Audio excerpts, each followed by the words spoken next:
Thank you Mas Kali. Siap. Siap Mas Kali. Thank you Kali ya.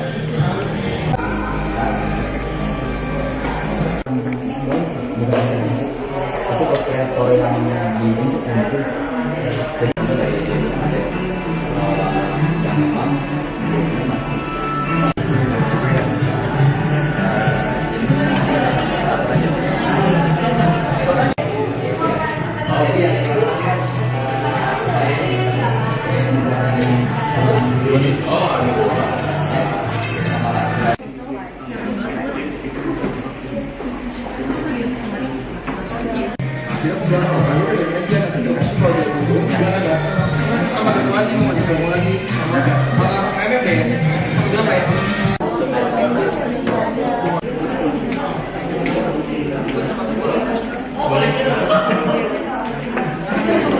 Selamat datang kepada para brand yang telah hadir, tim TikTok MCN dan juga para kreator yang telah hadir pada sore hari ini. Boleh kasih tepuk tangan sekali lagi yang lebih ya.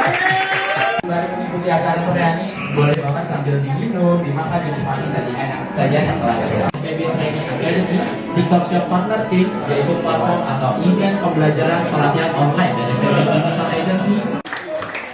Oke, mantap. Makin semangat ya, masih semangat ya. Hanya Beatrice dari Bandung, ya luar biasa.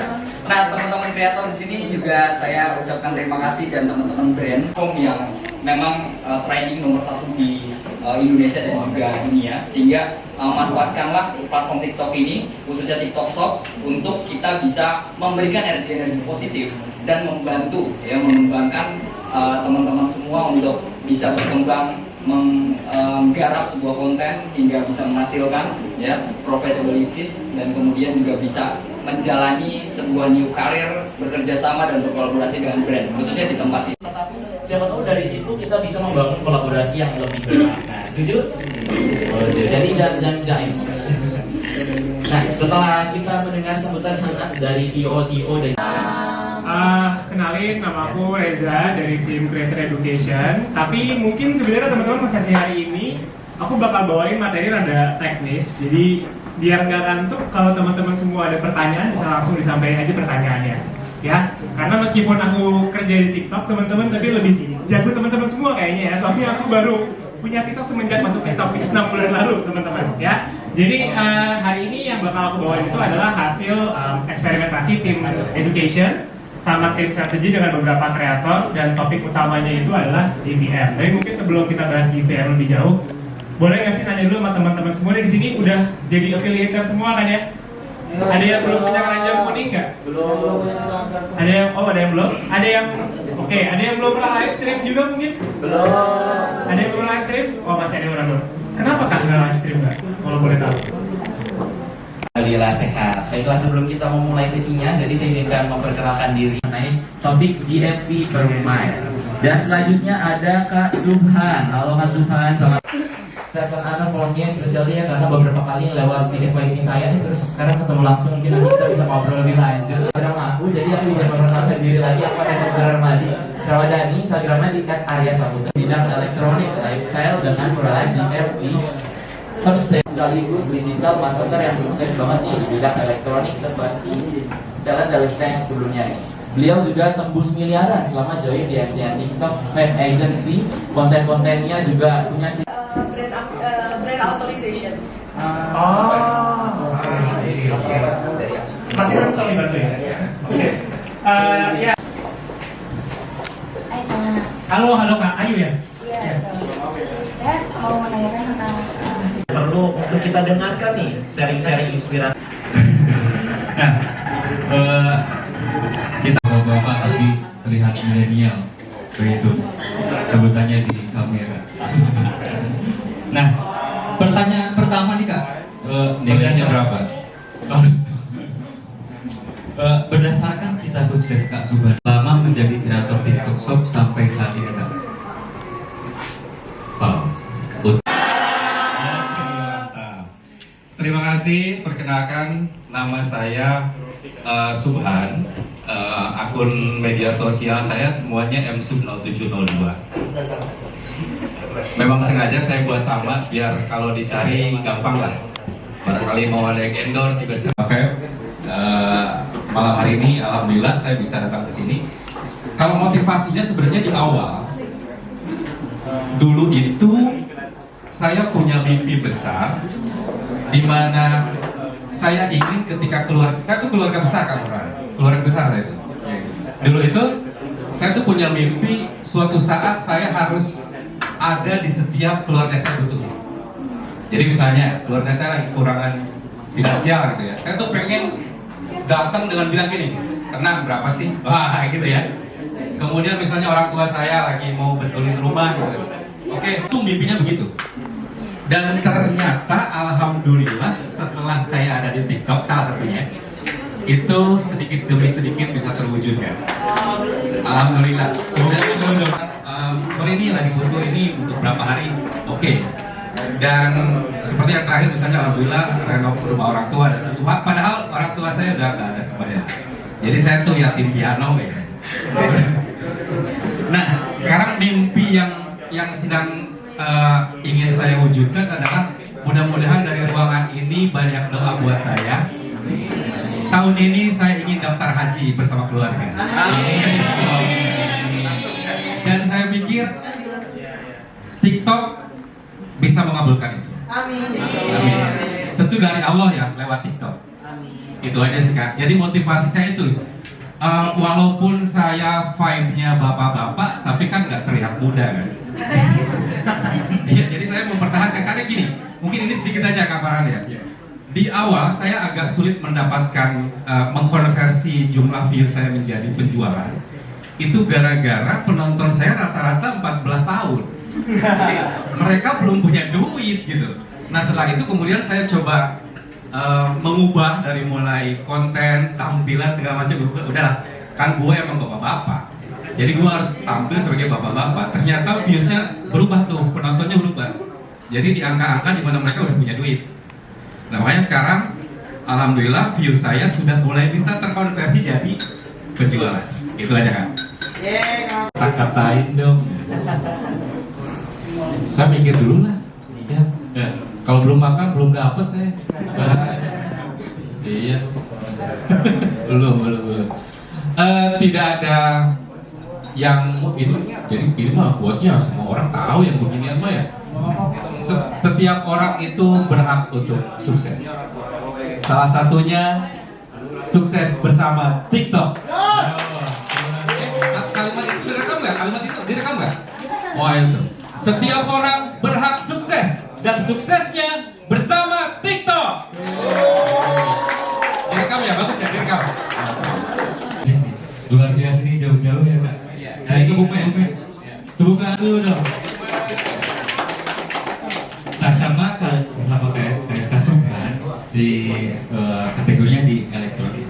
Kayak pertanyaan pertama Kak, sebagai kreator yang sudah berpengalaman dalam digital marketing, menurut Kak Ian nih, bagaimana cara mengoptimalkan produk dan pemasaran agar dapat memenangkan persaingan produk di TikTok? Bagaimana Kak? Silakan. Oke, kalau saya kebetulan tuh di TikTok ya. Oh, saya mau ucapin terima kasih dulu. Untuk tim-tim FIB dan teman-teman kreator ya, saya bersyukur banget bisa diundang di sini. Thank you banget. Oke, tapi strategi ya, jadi lebih ke situ ya. Nah, kebetulan di TikTok itu ya kerja sehari jual online. Dari hidup di motor, terus akhirnya pindah di TikTok. Terus dulu juga sebagai konten kreator juga di platform merah ya, sebelah YT itu ya. Nah itu karena kurang berhasil akhirnya fokus ke TikTok ini coba. Kenapa? Ya TikTok itu saya kaget. Kenapa kok di semua platform kok banyak konten TikTok ya viral? Ada watermarknya TikTok gitu. Makanya saya baru masuk ke TikTok. Nah dulu di TikTok saya awalnya juga nggak ada niatan buat jadi ya kayak live streaming jualan gitu, nggak ada niatan karena full edukasi. Shop itu baru saya masuk dan dulu jaim. Kenapa saya nggak mau jualan? Karena apa ya, masuk konten kreator edukasi bisnis, masuk jualan kayak gitu, mulai kayak gitu ya. Dulu agak jaim dikit sih. Makanya pertumbuhan akunnya itu lama gitu. Nah gimana saya strateginya kalau ini saya edukasi terus sambil jualan? Ini agak susah nih cara gabunginnya. Biasanya kalau edukasi orang cenderung tuh cuma tanya-tanya doang kayak gitu. Ya akhirnya saya cari nih apa sih, ini pentingnya teman-teman paham sama audiensnya ya, karena saya udah tahu nih audiens saya kan rata-rata konten kreator baru. Ya udah saya nyoba cari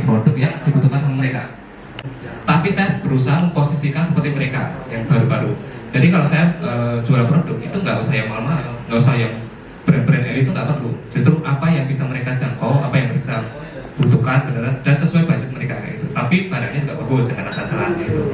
Nah makanya saya sisipkan saya strateginya 2 ya. Jadi gini, saya setiap bikin konten itu ada satu konten, jadi kalau live ya, kalau bikin VT, satu edukasi yang tanpa keranjang kuning, terus satu lagi jualan. Dan jualannya itu full hard selling malah, jadi langsung ngomongin produk. Jarang saya itu soft selling ya, paling soft sellingnya kalau pas oh ya saya ngeliatnya pakai alat ini itu. Jadi saya lebih senang ke hard selling, jadi lebih ke fokus ke situ. Nah gimana sih caranya video saya itu, karena sebagai saya jadi tahu ya, saya sering bongkar marketplace-nya TikTok itu. Saya search dulu, jadi ada ritual sebelum saya posting video yang ada keranjang kuning ya.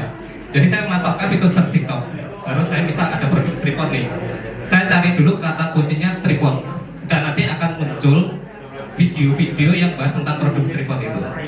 Nah udah, setelah itu kita ATM, amati tiru modifikasi, bukan kontennya, tapi saya lebih ke karena TikTok kan arahnya ke depan ke SEO ya, jadi akan optimasi di pencariannya. Jadi orang nyari produk besok itu nggak cuma dari video FYP doang tuh ya, tapi dari itu marketplace. Banyak orang yang udah langsung nyari fokus produknya.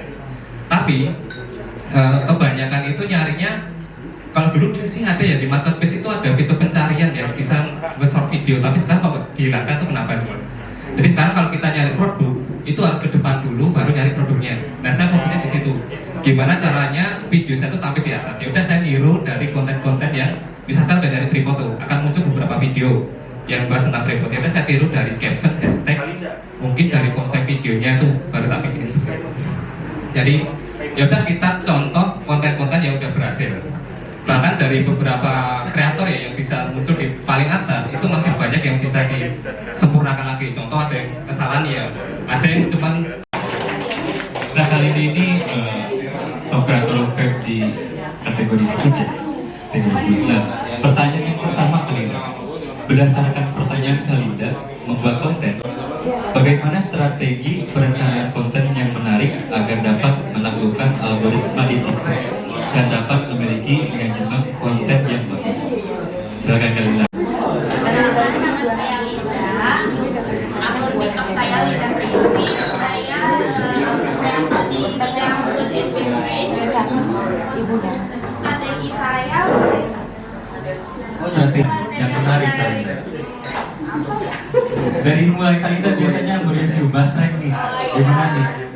biasanya aku sih bikin konten-konten yang nyeleneh yang bikin orang itu tertarik untuk komen terus dan menerus. Jadi aku bikin audiens itu bertengkar di dalam komentar, bikin kontroversi. Jadi setiap salah satu video aku yang viewsnya bagus, aku selalu terus strateginya aku biasanya tuh lihat produk yang terjual dan terlalu saat ini apa gitu. Strateginya gitu, terus aku up terus videonya, terus sampai viewsnya jutaan.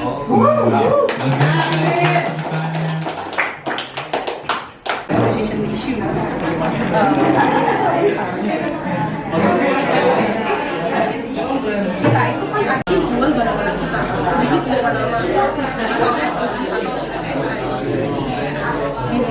upload. Bebas sih, biar bisa lebih biasa sih bikin kayak gini. Jadi kreator juga kan ada yang nggak tahu yang gimana nih gitu ya. Sekali lagi kami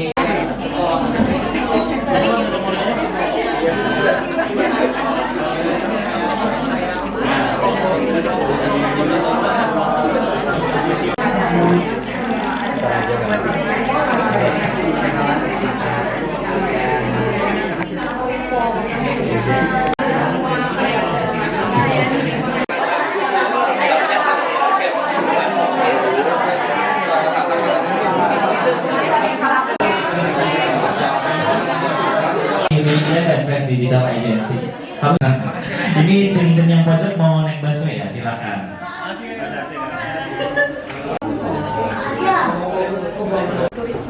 Boleh say dong. Sekalian sama aksesoris.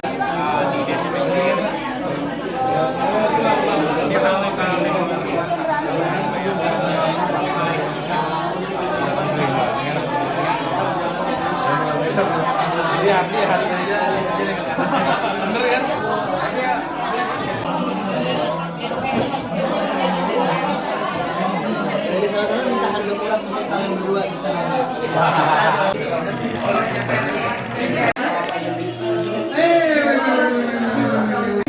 kali ya Pak? Iya, keempat kali. Next ya. Dong.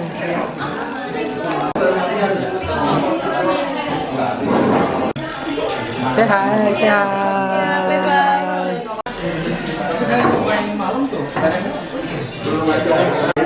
Berarti kan mereka aktif bisa